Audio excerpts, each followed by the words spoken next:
Maswera sei muri Zimbabwe, togashira muchirongwa chenyu chama-secret nama-confessions. Zita ndoitwa Iye Glory, and welcome back to this episode. Aiwa tadzoka zvakare nenyaya dzenyu, ndoziva kuti tiri kuti nonoke, asi aiwa is better late than never. Nditi aiwa tapinda makadii anti chitupavigai, ndiri mudzimai ane makore 31. Nyaya yangu yakamira yakadai. Ndakakura kumusha kwamai, baba vakatisiya mushure mekunge mai vashaika. Kukura takakura zvakanaka. Hama dzamama dzaishingirira kuti chengeta, handidi kushora. Munhu wandaigara naye ndimbuya mai vamama. Ndakazoti ndapedza kunyora form 4 ndikati nditsvake zvekuita, sezvinewo ndakawana basa rechimadhumbe muguta reHarare. Ndo mabhiro andakaita pamba.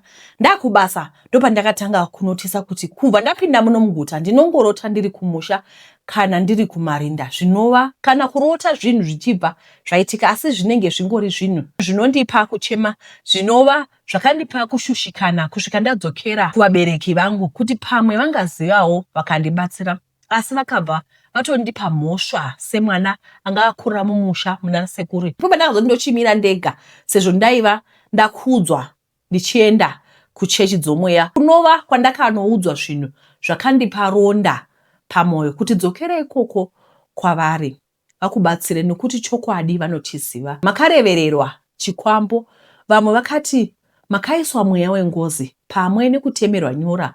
Vakambozama kundibatsira zvikamboita nani.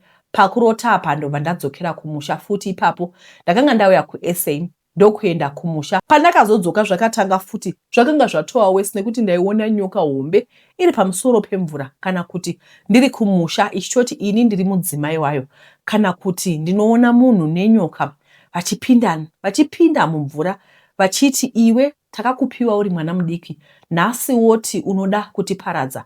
Noti kurota, inoita sevision. Neimwe nguva aiuya ari murume ototaura zita rake, zvinova zviri kundidya mwoyo, asi wekutaura ndopasina. Ndopandakambozama kuda kuonesa hama dzangu, asi vakatondipa mhosva. Asi ndaingoda kuda rubatsiro, nokuti zvandinosangana nazvo zvakaoma. Handingagoni kutsanangura zvose hangu. Dzimwe nguva unokungura kufa. Senherera upenyu hwangu ndewe kuchema zuva nezuva, kurwara nezvinhu zvisinganzwisisiki, kushanda unowana basa risingabhadhare, munhu wacho asingatombokuonese chinhu. Munhu anouya sanoda kukubatsira, iye achitoda kukushandisa kana kutokuitira utsinye. Chikumbiro changu, kana pane anogona kundibatsirawo kubva kumhepo iyi, ndingafara. Mwoyo wangu wakukundikana. I'm confused and tired. Ndazviona ndiri munhu achaenda kure. I never see myself suffering like this, having conversation with a snake. Surrender. Alright. Saka zvinhu zvacho zvakatiomei, because vari kuti ivo vanovarota vachitaura nenyoka. A lot is happening. But pavakadzokera kuna nagogo vachivaudza kuti gogo ndozviri kuitika, vakatopiwa mhosva zvezvekunzi nonzi uri kutipuma uroi. Right. Haidi, zvandichaita ka, inini ndichakupai nhamba dzemunhu anogona kukubatsirai. Apa kutongoinda with earnest prayer. Guys, one thing that I want us, ichandoda kukurudzirai ndechekuti ngatiregei kuita gumbo panze. Ndiri kuti kudii? Ndiri kuti kana wadecide kuti iwewe wakuda kuti Mwari akubatsire, if you want God and God alone, ngatiite izvozvo. Because chinoita kuti minamato yedu isapindurwa ndechekuti unoda kubatsira Mwari. Mwari haazvidi izvozvo. God does not want to be helped. Remember, pane vanoverenga Bible, pane munhu akati akiya Mwari ichitransportiwa from point A to point B, ndobva yaita kunge iri kuda kudonha, so munhu uya ndokunobata. Pakabata chii chakaitika? He was struck by lightning. So what am I saying? I'm saying God is omnipotent. God is omni what. Munozva mawedzi ose zveina handina kuita theology. Asi ndiri kukuudza kuti Mwari mukuru. Mwari vakasika earth, vakangoigadzika mhepo kudai. Haina kudingirikira. Vakambona mabridge kauti inonzi chiyayo Trababalas. Payakavakwa flyover iyayo, handi pane zvinhu zvinenge zvakaisapota. Earth haina izvozvo. Hapana mapila. Munofunga kuti kuda kune mapila ari somewhere anenge akasapota earth. No, there's nothing like that. God is big. Tinopima Mwari tomuita munhu mudiki. Tomuita mudiki, Mwari haasi mudiki. And God does not want to be assisted. The moment yaunodecide kuti inini ndakuenda kuna Mwari, Mwari ndibetsere, wapedza woenda zvekune imwe n'anga, it will not work. I remember very well, I'm sorry but I remember very well, ndandine hama yangu imwe yaitambura yakarongwa mumusha munobahwa zvinhu zvakawanda. Waitambura munhu nezvinhu zvakawanda zvaitika pavari. Asi manje dambudziko ripo nderekuti waimbonamata woinda uko, wonamata woinda uko.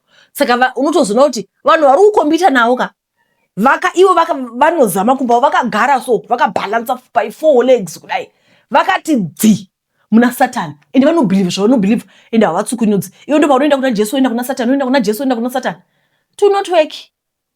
Handiti saka ndiri kuti inini Wednesday munhu wose kuZoom meeting. Zoom meeting tichashandisa the same, I think we're going to choose the same link yatakashandisa last week. Ndichaishare zvakare ipo pano kusvika vanhu vakuuya nematestimony ekuti takasunungurwa muzvinhu zvainge zvakatibata. Alright, regai tipinde munyaya inotevera. Vatete, mishonga yakanaka kana isati yapanduka. Mishonga kana yapanduka unotanga kuzvidemba. Mishonga yakanaka kana uri iwe uri kubenefita kwairi, asi kana zvashata ndiyo inenge yobenefita kubva kwauri. Ende zvakashatira haibenefiti mune zvakanaka. Vatete, kwete, asi zvinouraya iwewe, zvinokushungurudza, zvinokukanganisa utano. Ndakasiyiwa nemurume ndiri high and dry. Apa ndaiva nevana 3 vaida kuchengetwa. Kutoti ndioneiwo nemari yechikafu yevana. Kwanzi zvionere wamunhu mukuru. Vatete, munoziva kana waomerwa nenhamo, zvinhu zvisina kumira zvakanaka, chero ukafonera munhu kuti akubatsire, hauna help svinu yaunowana. Chero ukati utsvake chero mapeacework, kana wakaomerwa hapana anombokupa peacework. Vanhu vose vanenge vachingoti hatina chatinacho. Kutsanangura zvese izvi kuzama kuti munzwisise background yangu. Handina kuromba nekuda, handina kutsvaka mushonga nekuda, asi zvivira vanhu zvakandituma kuti ndisarudze nzira yandaifunga kuti yenge yakachipa nguva iyoyo. Ndainge ndakatarisana nevana vainge vava kuziya nenzara, vana vainge vasingaendi kuchikoro, vana vainge vachifamba nemarengenya. Vatete, ndakasarudza kuti vana vangu vaizorarama, ini ndini ndichazviita chipiriso. So ndakaenda kun'anga. Handidi kunyepa ndichiti ndakafurira ndakatrikiwa, kwete, asi ndakaenda kun'anga ndichiziva zvandaita. Ndakapuwa kaburuuru kangu ndikanzi ini ndipote ndichidira mukaka pavhiki roga roga. Mukaka ufaniri kupera. Ndakaita sokudaro. Kukura kwaita datyika kuya, vatete, zuva nezuva, ndikowo kuwanda kwaiita mari. Zvainge zvakaringana nokuti upenyu hwangu hwakatanga kusanduka. Vana vainge vasachafi nenzara, ndainge ndakukwanisa kuvariritira. Vana vainge voendawo kuzvikoro, ndainge ndisina stress yekuti mangwana vachapfekei. Datyika rakakura, kukura kwaro ndiko kuwandawo kwemari yangu. 2 years ndanga ndatova nedzimba nemota, asi chisingaperi chinoshura. Mumwe musi ndakakanuka ndiri kuhope kunzwa kuti pachifuva changu pane chiri kutonhora. Ndakamuka ndokuwana datyika riri pazamu rangu. Ndakapedza kuyamwisa 10 years ago zvekuti mazamu angu aingova rubber, vatete, asi ndakapedzisira ndava kubuda dzimwe mvura dzinonhuhwa kuti kutu. Datyika here. Ndakadzokera kuna sekuru vaiti ndiite choose kusacrifice mwana wangu okuyamwisa datyika. Vatete, vana vangu ndovada kwandabva navo kure. Beta ndiyamwisa hangu datyika, ivo vachirarama upenyu hwakanaka. Beta ndiyamwise datyika kuti vaende kuzvikoro, vaite upenyu hwavo. Ndo upenyu hwangu. Zviri kurema, zviri kurwadza, asi ndiri kushingirira vana vangu. Ndikasadaro niyo dzangu dzinoita sei. I think manzwa introduction yataura kuti unotanga uchibenefita, but zvacho zvinorwadza. So one thing chandinoona ndechekuti munhu yangoenda straight to the point. Avakuudzi zvinhu zvakawanda zvinenge zviri hidden behind the scenes. Haasi kudescribe the pain. Unoyamusa datyika sei, datyika nechirimi chakati tsija kudaro. Unoyamusa datyika nerurimi rwakatsija. What is that? I started. Alright, regai tipinde munyaya inotevera. I'm a lady ane 40 years now, so my story goes like this. We all know munhu akakura mu-environment isiri bo, or let me say abusive environment, somehow it affects life yemunhu iyeye. Unokura une trauma and unenge wakuona kunge vanhu vese munyika ndizvo zvavanoita. I'm a lady aged 47, so my story goes like this. We all know kuti kana munhu akakurira mu-environment isiri bo, or let me say abusive environment, somehow it affects life yemunhu iyeye. Unokura une trauma and unenge wakuona kunge vanhu vese munyika ndizvo zvavanoita. So inini ndakakura namai nababa, taive tiri vana 5, 3 girls and 2 boys, me being the last born. So we grew up kubva tiri vana ndaingoona mai vachishungurudzwa nababa. Chaindishamisa ndechekuti baba vakanga vasiri munhu anomwa doro, vaitova elder kuchechi. Vachiti kana tichienda kuchechi zvinhu zvese zvinenge zviripo, zvekuti chero dai taida kuudza vanhu kuti baba vanodai, hapana aizvibvuma nekuti vakanga vari a well respected elder. Makore akafamba ende zvinhu hazvina kuchinja. In fact, it became worse. Baba vaiti kana vakatambira vaitenga bhuku rekunyora bhajeti yemumba. Dzimwe nguva vaiti kana vakarima muriwo hapana aibvunzwa kutema muriwo mugadheni. Baba vakanga vari lecturer ende vaive murimi, so handingati taiva varombo. Zvinhu zvaitovepo zvekudya, asi hameno nemhaka yei vaive nemwoyo wakasindimara kudaro. Vakazotora umwe mukadzi wechipiri, tikati pamwe mai kushungurudzwa kwavo kuchaita nani, asi zvakaita wese. Life yakanga yakaoma. Isu vana tiri 5 takabva tadzingwa pamba tikapiwa kaspace kekuti tivake paside nemusha wavo. Tete life yamai vangu yakaoma. Taiti kana chera mvura tange tapiwa mutemo nababa kuti hatibvumidzi kuchera mvura pamba. Life yakanga yakaoma. Baba vaiva murume anoshusha. Dzimwe nguva mai vaimwa chikafu vofamba vachipema maraini nekuda kwenzara. Isu vana tisaipiwa chikafu mai vasingapiwe. Pakasvika time yekuti hanzvadzi dzangu dzakaroora ende vanasisi vangu vakazoroorwawo. Life yakanga yana nekuti masiblings angu vaishanda. Mwari vakapindira ipapo nekuti vakanga vaona kuti kutambura kwamai vangu. Madzikoma angu akavakira mai imba yanga yakanaka nechikafu vaitenga. Tanga tava vanhu vari naniwo, asi kushungurudzwa hakuna kupera. Mukadzi wababa aiuya achitora hembe nechikafu dzinenge dzatengwa nababa. Amai vaigara vachichema, chero indaigara ndichibvunza kuti how can murume treat his wife like this? Zvese zvaiitika izvi, it affected me big time.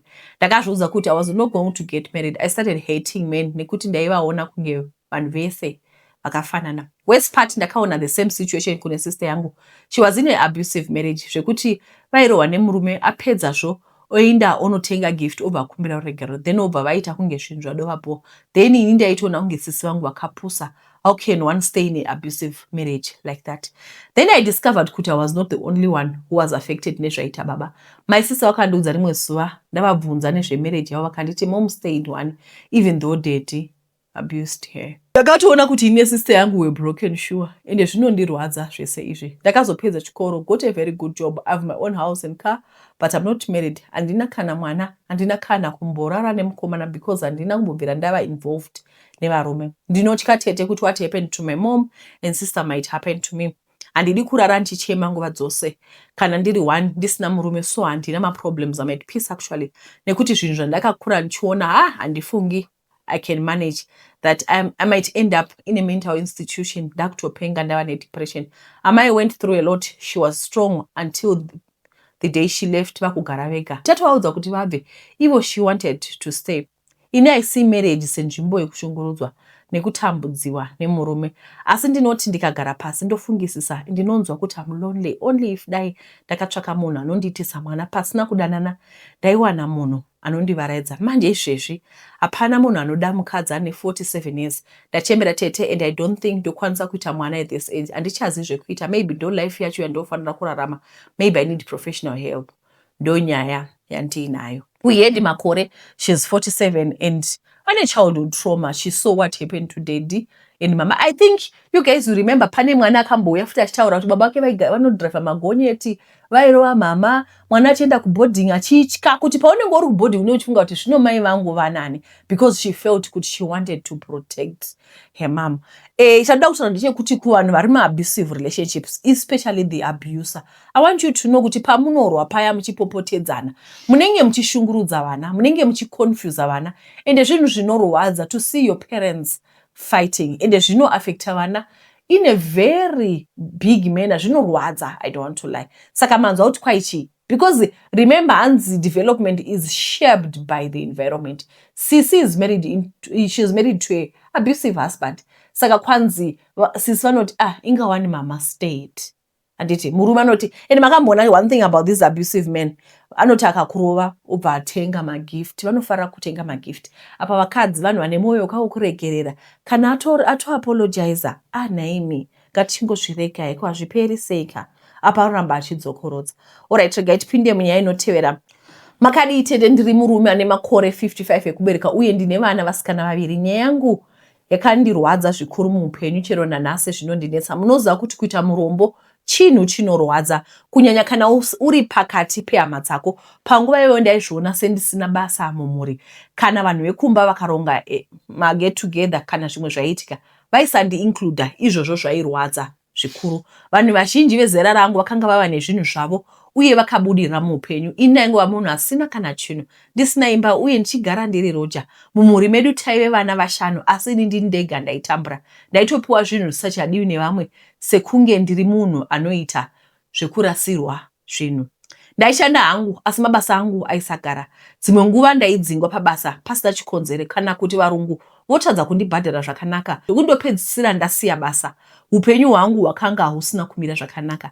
Ndakaedza kunamata nekutsvaka rubatsiro kuna pastor. Handina kumboda kuenda kun'anga kana kushandisa mishonga. Ndaingotenda muna Mwari. Ndaigara ndichitsanya nekunamata. Rimwe zuva pastor vakanditaurira vachiti, zvakavanzika zvichazobudazvo one day. Matambudziko ako achapera. Mashoko iwo handina kunyatsowanzwisisa panguva iyoyo, asi ndakaramba ndichinamata. Chimwe chinhu chandakaona ndechekuti ndakatanga kugara pabasa kwenguva refu kupfuura kare. Panguva iyoyo mudzimai akanga atofa uye ndaichengeta vana ndega. Chinhu chainyanya kundirwadza ndechekuti hapana kana mumwe chete wehama dzangu aimbondibatsira.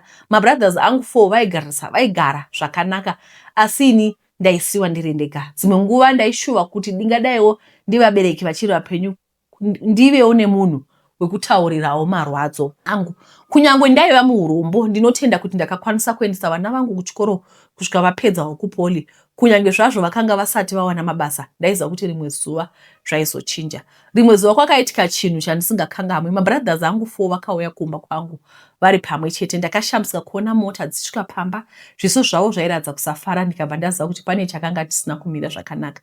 Vakandigarisa pasi vakatanga kureurira zvinhu zvaindityisa. Vakati kare vakamboenda kun'anga vachitsvaka mushonga wekuita mari nekubudirira. Ikoko vakaudzwa kuti vaifanira kuita sacrifice. Zvakarodza ndezvekuti vakanga vasarudza ini nemhuri yangu kuti tive sacrifice yavo. Mumwe wavo akabva abvuma kuti ndiye akashandisa mudzimai wangu ndosaka akazofa. Mumwe ndiye akati kuti upenyu hwangu huzare matambudziko uye kushaya budiriro. Vamwe vaviri vakati vakashandisa vana vangu vasikana ndosaka vakanga vasina kuroorwa kana kufambira mberi muupenyu hwavo. Ndakachema zvikuru musi iwowo. Vanhu vanoti murume hacheme vanenge vachinyepa. Zvinorwadza kufunga kuti vana vamai vangu chaivo ndio vakanga vakonzera kutambura kwangu nemhuri yangu. Ndakavaburisa pamba pangu ndikavaudza kuti handichada kuvaona zvakare. Ndakavaregera mwoyo asi ndakasarudza kugara kure navo kuti ndive nerugare. Chinondishamisa ndechekuti mushure mekunge vareurura upenyu hwangu hwakatanga kuchinja. Ndakawana basawo rakanaka kune imwe kambani hombe, ndikatengawo imba. Vana vangu vese vakazoroorwa uye upenyu hwavo hwakufamba zvakanaka. Asi mabrothers angu vava kutambura zvinonzwisa tsitsi. Dzimwe nguva ndonzwa tsitsi zvekuda kuvabatsira asi ndozopedzisira ndarega. Asi ndinongotenda Mwari nekundisumudza kubva mumatambudziko andakapfuurana nawo. Asi ndinokumbirawo maadvice kwamuri tete. Ndodini mabrothers angu pamwe ndiri kuita zvakaipa kusavabatsira ndosaka ndapira nyaya iyi kwamuri ndibatsirei. Right.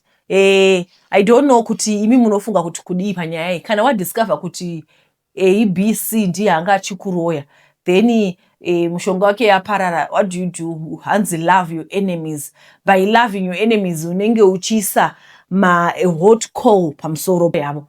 Unoona hot charcoal, mazimbe. Unenge uchiisa mazimbe anopisa pamusoro pavo. Ndio zvinotaura Bhaibheri, soko raMwari. Tinofanira kuratidza vavengi vedu rudo. Zvinova izvo zvinhu zvakaoma kuita, especially kana tiri vanhu venyama. Uyezve kana takamira toga, izvo zvinotoda mweya mutsvene kuti uve newe. Mweya mutsvene ufambe newe, ukubate roko. Mweya mutsvene ukugare, upinde mauri. Mweya mutsvene uite overtake your life. Ndiko kuti tigone kuzviita. Isusu toga tinenge tichida kutsiva. Nhasi makusenda ndiri paFacebook ndaona vamwe vachinyora kuti aiwa, ndoziva kuti Shepherd, tadzoka zvepanyaya yaShepherd uya Brian. Kwai ndoziva kuti Shepherd akakanganisa akatigwadzisa, but he is also a soul. Adorowo muchisikwa chaMwari. Most of you guys are focusing on him getting punishment, even death sentence. Asi mambofunga here kuti is a soul yakafigwa kusvenda Jesu pamuchinjikwa tikati haleluya haleluya. Zvinongogonekwa kana Mwari akatipfeka nekuti isusu feya. Aiwa, hatisi kuramba Shepherd yakatofigwa naMwari. Indazongobvunza kuti asi iye Shepherd ndiye zvokuuraya Brian. Iye Brian akanga asingadi kurarama. Asi akufanira kuhwira tsidzi Shepherd. Isusu ngatimutarisei neziso rekuti he's just a sinner. He's a sinner. Let's just look at him with that eye. Tisagwadziwa. Iye Brian ainga asingadiwo here kurarama. Imika handidi kunyepera. Nyaya yechiKristu chinorema. Hanzi zvakaoma sekunamata. Ndozvandingangotaura. Mwari ndiye anoziva. Mwari ndiye mugonesi wedu nekuti isu toga chaiko hatigoni. Alright, regai tipinde munyaya inotevera. Nhasi nyaya dzedu shoma. Munoitawo muchitumirawo zvenayo. Greetings Auntie Miguel, ndine 26, I just thought of writing to you. Maybe the more I vent out what I feel, I might feel better. I don't know where I'm going and what I'll be in my life. Every time I think of doing something, sometimes I think I'm cursed. I don't have a purpose in life. I have no hope. I no longer plan anything with my life because I get scared of being disappointed. What if things don't work out? That's all I'll be thinking of. This year I had plans to go to school. I did all that was needed. But things didn't go as planned and I stopped. I got refunded my money, but if I tell you that right now I don't have any penny left, you'll be surprised. I think problems pile up when you have money. Mumba munoshekwa sugar kana mafuta ekubikisa. As a normal human being, kana uine mari you buy anditi. But kana uine mari ukatanga kubvisa dollar, then another dollar. At the end of the day, unosara usina kana 1 rand. I really try kuchengeta mari yangu kuti ndigoenda kuchikoro muna August. Asi the problem is panosvika August, I don't think ndenge ndabatanisa mari iyoyo. Then I ask myself kuti ndichazova chii in life. I feel like I don't have a purpose even when I get married. Ndichapinda mba ndisina chandakabata kana ndisina chikoro chandinacho. Basa ndozorwa nawo say all I wanted in my life is to be like a normal person and have most of the things I pray for. Some of my friends graduated and they are happily married.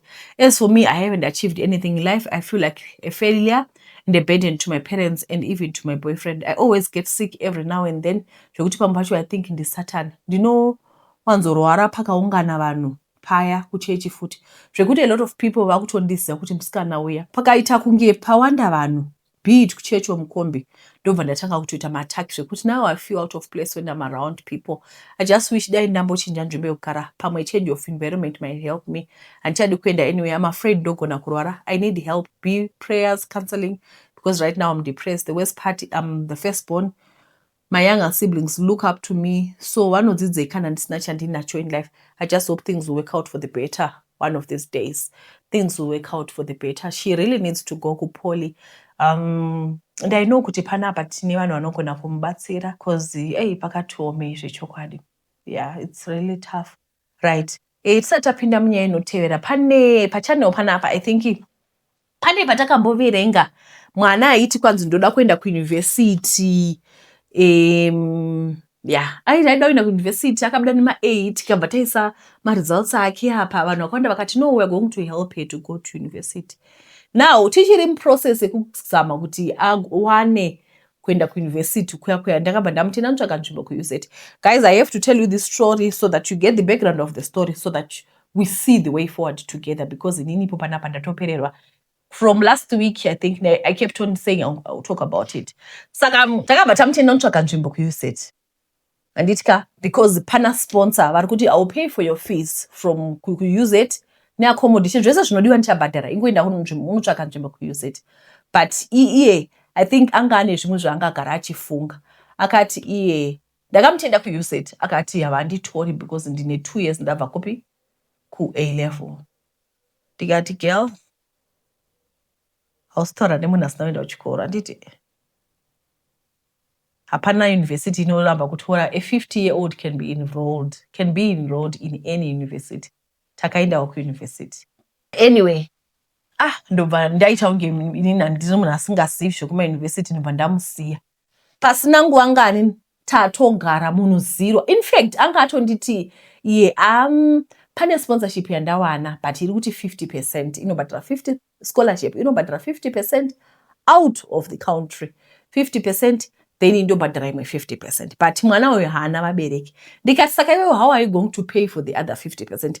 But munoona vana vekuma 2000. Guys, I don't want to lie. Even iwewe muridzi wenyaya when you're listening to this. I'm going to be straightforward about this. Handisi kuzoita hide and seek. Ndiri kudo kuudza zvawakakanganisa. Akabva aratidza kuti iye akanga ane mamaplan anga nayo. But ndikati no, iwe hausi kuenda kuti iwe haushandi hauna vabereki. Who's going to pay the other 50%?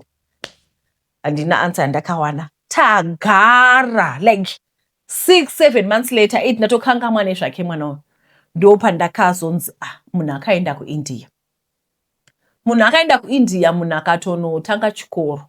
Saka handizivi kuti imwe 50% yakabvepi, handizivi kuti marending yakabvepi, asi ndaiziva situation yake. Anyway, kuIndia kuya kuda first semester vakadzidza here, second semester hatiziva kurambidzwa kupinda. Handisi kuziva kuti zvechitiri pasecond. I think she's in first year. I think first year yake iyoyi. Toli ukuthi kwakabhadhwa ka 50% kuuniversity uko. But chikafu hakuna, rent hakuna. Asi ndaiwe ndati before she even left paakandudza nyaya kuindia I told her kuti iwe since uri kuwana offer yekuuse it, can you stay uende kuuse it? Because kuuse it can, if anything happens, if you need anything, I can send you $50. Someone can send $100. Uri kuZimbabwe. Anditi, if anything goes wrong, we know how to tackle my difficult situations in Zimbabwe. Because we know munhu ari kuAfrica is through Africa, we can help her. But right now she's in India. Ana chikafu, rent hana, hapana zviripo. So basically the reason why I'm telling you this is kana pane munhu ari kuIndia anogona kumubatsirawo nechikafu. Kana kuti I don't know if there's anyone we really need help. I don't know how to help her. She's in India. If we have any people, my students, kuti vanhu vari kuIndia vanogona kumubatsira kana nekutsvaga basa kuti agonewo kushanda. Because vana ava vanenge vane nharo. Kana isu tichikuudza, alright vanhu, I don't want to say to classify people nekuti vakazvagwa muma 2000, but I'm saying something kuti vanhu vachona havateereri. They don't listen. Ndonyaya iripo. Every day anomuka achinditi good morning vatete. Because mwana ari kufa nenzara. Basically. Saka right now what we need is mari yechikafu. Ndamuudza saka iwewe what's the way forward for the next 2 to 3 years? How are you going to uchazvifambisa sei? And then do you know what happened? Inini I told myself kuti can you just be patient? Inini ndine vana vandiri kubhadhara school fees nherera. As soon as vana ava vapedza zvikoro handiti ndichako unoenda kuUNISA, I will help you. There were a lot of people who were willing to help. But iye akaona kuti time yedu hatisi kuda kufamba nepace yake yanga achida. Ndopai patinonzi be still and know that I'm God. Mwari anenge achitori neplan. Mwari panenge achiti for I know the plans that I have for you. Vane vachitoziva. Ndipo unoona kuti tojaha. Kaidikudze vareba varede kuMidlands. Munojaha zvinhu. Nguva isati yakwana. Mwari vanenge vachiziva. Just be patient. We're going to help you. Akaramba help you, but she's still coming back. She wants our help. So I don't know kuti tingazviitawo sei. Alright. Ngaitipinde munyaya yekupedzisira then tichazoposta futi Raven Diaries. Makaditire Glory ndoitwa Michelle ndauya pano nekuti upenyu hwandiomera zvekudaro. Ine vana tatorara tadya porridge neupfu kwekupedzisira chavo. Makanditarisa ndoratidzika asi ndatambura. Ndandichikumbirawo rubatsiro nemabasa food chaiyo. Handitozivi mari yerent ndoiwanepi. Landlord vari kunetsa. Vari kuredzera mari last month chaiyo. Ndine vana 2 vadiki, kamwe kanopfeka mapampa, upenyu hwandiomera. Ndiri kuCape Town, Somerset West. I have 6 years waitress experience. I don't mind working 2 jobs a day. Somerset West, vanhu vari kuCape Town. Hey guys, muri sei kuCape Town nexenophobia? Tauna nevana vechikoro vana vadoko vanojoinawo zvinhu zvakadaro. Hatiziviwo kuti zvakaoma hazvo. But anyway, kana kuri kuti muri kuCape Town guys, if you can help her get a job, she really needs a job. Vari kuda chikafu chaicho handiti.